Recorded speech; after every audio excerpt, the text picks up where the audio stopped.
આજે મહેસાણા જિલ્લામાં 75માં જિલ્લા કક્ષાના વન મહોત્સવની ઉજવણી ભાણુ કોલેજ ખાતે કરવામાં આવી હતી, જેમાં 75માં વન મહોત્સવ પ્રસંગે વૃક્ષારોપણ કરી અને તેની ખાસ પ્રકારે ઉજવણી કરવામાં આવી હતી।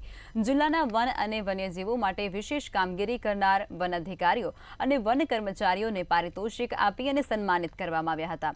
આ સાથે જ મહેસાણા જિલ્લામાં વિવિધ મુખ્ય માર્ગોની આસપાસ માર્ગો પહોળા કરવા જે વૃક્ષ છેદન કરવામાં આવ્યું હતું એ વૃક્ષોમાંથી થયેલી આવકના ચેક તાલુકા વિકાસ અધિકારીઓને આપવામાં આવ્યા હતા।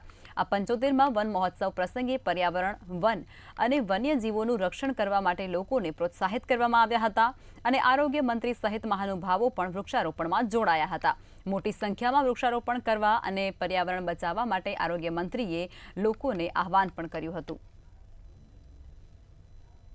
ભાંડુ ખાતે આ કોલેજના પટાંગણમાં 75માં વન મહોત્સવ ઉજવવામાં આવી રહ્યો છે અને ઉજવાયો, જેમાં રાજ્યના આપણા કેબિનેટ મંત્રી ઋષિકેશભાઈ પટેલ, ધારાસભ્યો સહિત પદાધિકારીઓ સહિત હાજર રહ્યા। એ જ પ્રમાણે રાજ્યના અગ્ર મુખ્ય વન સંરક્ષક શ્રી રંધાવા સાહેબ અને એમની ટીમ ફોરેસ્ટ ડિપાર્ટમેન્ટની આખી ઉપસ્થિત રહી। જિલ્લાના કલેક્ટર શ્રી અને અધિકારીઓ, તાલુકા વિકાસ અધિકારીઓ પણ ઉપસ્થિત રહ્યા।